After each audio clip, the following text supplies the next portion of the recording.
విజయసాయి రెడ్డి, శాంతి, Madan Mohan Reddy. So వీళ్ళ ముగ్గురు triangle అనేది కొంతకాలంగా బాగా వైరల్ అవుతుంది. సో ఇందులో భాగంగా ఆ బాబు అనేది ఎక్కడున్నాడో ఇంతవరకు బయటకి తెలియట్లేదు. ఆ బాబు ఆ ఇంట్లో ఉన్నాడు, లేకపోతే విజయసాయి రెడ్డి గారి దగ్గర ఉన్నాడు, లేకపోతే శాంతి గారి దగ్గర ఉన్నాడు అనేది ఈ వార్త కూడా బాగా బయటికి రావట్లేదు. ఇందులో భాగంగా ఆ సోషల్ మీడియాలో కానీ లేకపోతే కొన్ని పోస్టులు బాగా విపరీతంగా వైరల్ అవుతున్నాయి. అంటే పుట్టిన బాబు విజయసాయి రెడ్డి పోలికలతో ఉన్నాడు, విజయసాయి రెడ్డి ముక్కు వచ్చింది, విజయసాయి రెడ్డి పెదాలు వచ్చింది, కొన్ని సోషల్ మీడియాలో పోస్టులు వైరల్ అవుతున్నాయి. అదేవిధంగా శాంతి విజయసాయి రెడ్డి కలిసి పక్కనే ఉన్న ఫోటో కూడా ఒకటి బాగా వైరల్ అవుతుంది. సో దీంట్లో నిజమెంత? వాళ్ళిద్దరూ అంటే కలిసి సహజీవనం చేస్తేనే ఆ బిడ్డ పుట్టాడా, లేకపోతే మధు గారు వాళ్ళ మీద దుష్ప్రచారం చేస్తున్నారా? దీని మీ అభిప్రాయం?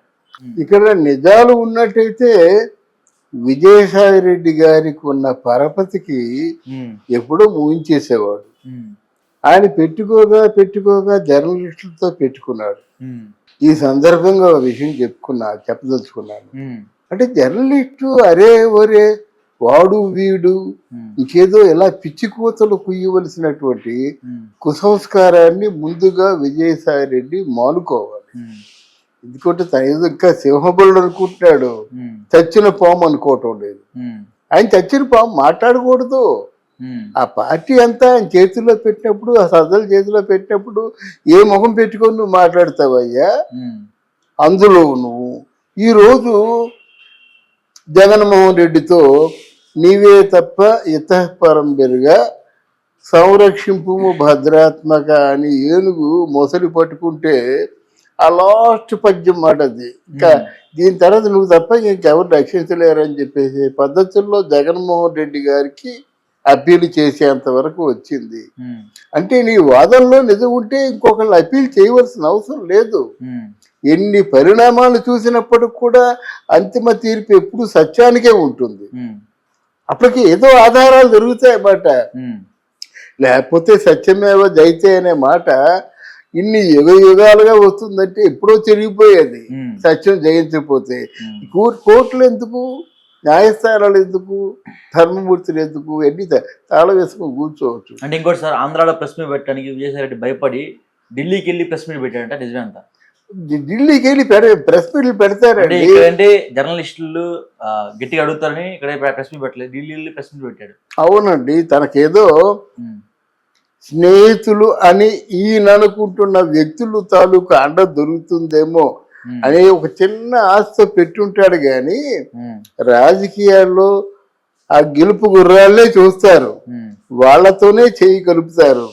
ఎంత ప్రాణమిత్రులైనా ఆ ప్రాంగణంలో పరాయి వాడితోని పనికిమాలిన వాడితో చేయి కలపరు. ఈయనేదో ఒక ఆశపడి వెళ్ళి ఢిల్లీలో ధర్నా చేస్తున్నాడు. అలాగే జగన్మోహన్ రెడ్డి కూడా వెళ్ళి ఢిల్లీలో ధర్నా చేస్తా అన్నాడు, రాష్ట్రపతి పరిపాలన విధించమని. వినేవాళ్ళు మనబోటి వాళ్ళు వీళ్ళకి ఏమైనా పిచ్చి పట్టిందా అనుకుంటారు. సహజం కదా, ఢిల్లీలో రోజుకి ఎన్నో ధర్నాలు జరుగుతుంటాయి, అందులో ఇదొకటి. తర్వాత నువ్వు ఓడిపోయావు, ఓటమికి కారణాలు చెప్పుకో. మన జగన్మోహన్ రెడ్డికి ఉన్నది ఏంటంటే ఆ రాజ్యసభ సీట్లు కొన్ని ఉన్నాయి, అది ఏదైనా పనికి వస్తుందేమన్న ఆలోచనతో వాళ్ళు చూస్తున్నారు. అది లేనప్పుడు వెంటనే అరెస్ట్ అయిపోతాడు. ఈయన కేసుని ప్రపంచవ్యాప్తంగా చెప్పుకోవడానికి మెయిన్ ఆంగ్ల మాధ్యమాల్లో రావడానికి దోహదం చేసే విధంగా ఢిల్లీలో ప్రెస్ మీట్ పెట్టాడు. కానీ ఢిల్లీలో ప్రెస్ మీట్ పెడితే ఏమవుతుంది? ఆధారాలన్నీ ఎక్కడున్నాయి? స్వయాన మొగుడే చెప్తున్నాడు, ఎక్కడ చరిత్రలో జరగదు. నా భార్యకి ఇంకోటి కడుపు చేశాడు, ఆయనే కడుపు చేశాడు, ఆయనే ముమ్మాటికి కడుపు చేశాడని చెప్తుంటే వాళ్ళిద్దరికి విడాకులు అయిపోయినాడు శాంతికి మదన్ మోహన్ రెడ్డికి. లేదు, విడాకులు అవ్వలేదని అంటున్నాడు కదా.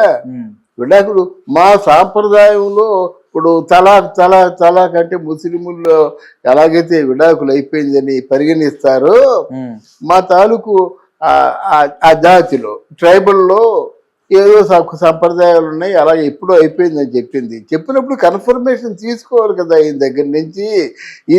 కన్ఫర్మేషన్ ఆవిడ తీసుకోకపోయినా, ఆవిడ దగ్గర నుంచి కన్ఫర్మేషన్ ఈయన తీసుకోకపోయినా అది కొనసాగుతున్నట్టే లెక్క.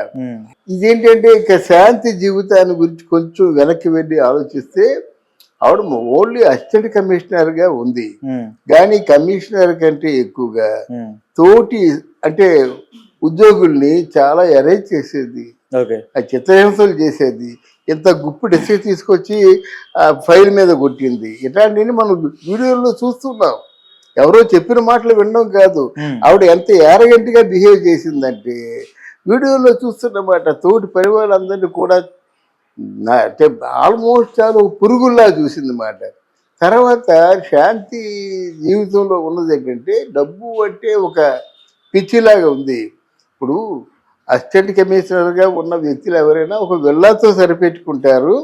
ఆ విల్లాకి చేసినప్పుడు జీవితాంతం అలా ఉంటాయి.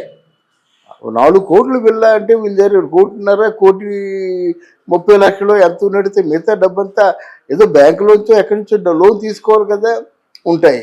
కానీ ఆవిడకి 100 కోట్ల ప్రాపర్టీ ఉందని తాజాగా తేలింది.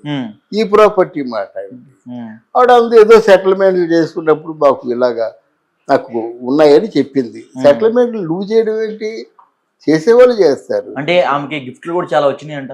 గిఫ్ట్లు 100 కోట్లు రావండి. ఎవడు ఏ మగాడు అంబానీ మనకి గిఫ్ట్ ఇచ్చినా 5 కోట్లు గిఫ్ట్ ఇస్తాడు. అంటే అది ఎలా చెప్తున్నామంటే ఇటీవల ప్రవాసం వెళ్ళినట్టయితే ఒక 5 కోట్లు గిఫ్ట్ ఆఫర్ చేశాడు. ఆయన చెప్పాడు అన్నమాట. ఆయన చెప్పాడు, రామ్ చరణ్ కూడా చెప్పాడు, మాకు ఇచ్చే గిఫ్ట్లతో పేదవాళ్ళకి ఏదో దానం చేయండి అని చెప్పారు. అది అంతకంటే ఎక్కువ 100 కోట్ల గిఫ్ట్ ఇవ్వడు కదా. జీవితాంతం అంబానీని ఆనుకొని ఆయన ఆలంబనగా ఉన్న వ్యక్తికే 75 కోట్లు ఇచ్చాడు. అర్థమైందా? అంటే గిఫ్ట్లు అంటే అలాగ ఉంటాయి. ఒక ఫ్లాట్ ఇచ్చేసాడు, 75 కోట్లు విలువ చేసే ఫ్లాట్. మరి ఇక్కడ 100 కోట్లు ఆవిడ ఇచ్చారు గిఫ్ట్లు. ఇప్పుడు అంత గిఫ్ట్ ఇచ్చారంటే ఈవిడ ఎంత అవినీతి చేసి ఉండాలి. ఏదో మొత్తం అవి చేసి ఉండాలి కదా, లేదా గిఫ్ట్లు రా కదా. ఆవిడ మీద అవినీతి కేసులు ఒకటి ఉన్నాయి. ఈయన విజయసాయి రెడ్డితో చాలా క్లోజ్గా ఉన్నటువంటి ఫోటోగ్రాఫ్స్ ఉన్నాయి. వాళ్ళిద్దరూ దేవాలయానికి వెళ్ళిన ఫోటోగ్రాఫ్స్ ఇటీవల పబ్లిష్ చేశారు. అలాగే ఆ పుట్టిన బాబుకి వేడుక చేసిన దగ్గర విజయసాయి రెడ్డి ఉన్నాడు, ఆవిడ ఉంది. మెల్లో బంగారపు చైన్ కూడా ఇచ్చాడని వాళ్ళే ఒప్పుకున్నారు. ఇన్ని ఆధారాలు దొరికిన తర్వాత ఇంకా ఆవిడ ఎలాంటిదంటే ఒక ప్రముఖ ఎడిటరో జర్నలిస్టో ప్రశ్నిస్తుంటే ఆ జర్నలిస్టులకు ధీటుగా సమాధానం చెప్పేటువంటి తెలివితేటలున్న వ్యక్తి, అంత చతురత ఉంది. మదను ఒకే మాట అంటున్నాడు, నాకు అవసరం లేదు, నా 3 పిల్లలు నాకు ఇచ్చేయండి. అంటే ఆ పిల్లల్ని కూడా తన పిల్లలని అనుకోవడం చాలా అది అప్రిషియేట్ చేయవలసిన విషయం అన్నమాట. 2 కూతుర్లే నా కూతురు అనుకోవటం లేదు. 3వ పుట్టాడు కదా, మరి నాకే అంటున్నారు కదా, ఇచ్చిమంటున్నాడు అన్నమాట. అక్కడ లిటిగేషన్ ఏంటంటే ఇచ్చిమంటే బిడ్డని ఇవ్వదు. 2 కూతుర్లకి ఈ మదన్ అనేవాడు తండ్రి కాదనేటువంటి స్థితికి వెళ్ళిపోయింది ఆవిడ. 2 కూతుర్లను నాకు పుట్టలేదు, వాడికి పుట్టలేదు అని చెప్పింది. దిక్కుందని చెప్పుకోమని చెప్పింది. అలాంటి పరిస్థితుల్లో ఇప్పుడు ఆయన ఒకటే మాట అన్నాడు, DNA చేయించవయ్యా, నీ భయం ఎందుకు అని అంటున్నాడు. అంటే ఆ విజయసాయి రెడ్డి ఏం చేస్తున్నాడు, DNA కూడా అబ్జర్వ్ చేయలేని విధంగా ఇంజెక్షన్స్ తీసుకుంటున్నాడు. ఒకవేళ విజయసాయి రెడ్డికి DNA చేయించినప్పుడు కూడా విజయసాయి రెడ్డి ఆ బాబు తాలూకు డిఎన్ఏకి ఎక్కడ పోలికలు లేకుండా జాగ్రత్త పడుతున్నాడు. నువ్వు ఏ తప్పు చేయనప్పుడు ఇంత బాధ నీకెందుకు? ఎక్కడో ఆ కుర్చీ మీద కూర్చొని కుక్కలు పేలుకుంటాయి, పేలుకొని అనే పద్ధతిలో ఉంటాడు. ఇప్పుడు ఆయన భయం ఏంటంటే ఆడికి కూతుర్లు ఉన్నారు కానీ కొడుకులు లేరు. ఒకడు కొడుకుని కందామని ఆశ కలిగింది. అప్పుడు ఆనాడు లక్ష్మీపార్వతికి ఎలాగైతే ఆశ కలిగింది కొడుకుని కనాలని, వీడికి కూడా మా కూతురు ఉన్నారు కదా, ఒక కొడుకుని కందామన్న ఆశ ఉంది. ఆశ ఉంటే ఇప్పుడు ఎక్కడున్నాడు కొడుకు ఎవరికి తెలియదు, ఎవరు కనిపెట్టలేకపోతున్నారు. ఇటువంటి పరిస్థితుల్లో విజయసాయి రెడ్డి ఇంకా మీడియాతో ఫైట్ చేస్తూ, ఇంకా జర్నలిస్టుల్ని కారు కూతలు కూస్తూ ఉండడం ఎంతవరకు సమంజసం? 6 100 100 6 అయినప్పుడు కూడా తప్పు ఒప్పుకుంటే అక్కడితో పోతుంది. ఇప్పుడు ఇక్కడి నుంచి ఢిల్లీ వెళ్ళేది కదా, ఢిల్లీ నుంచి ఇంకా సుప్రీంకోర్టుకి వెళ్తుంది. ఇవన్నీ ఆయనకి అవసరమా అని ఒకసారి ఆత్మ పరిశీలన చేసుకోవలసిన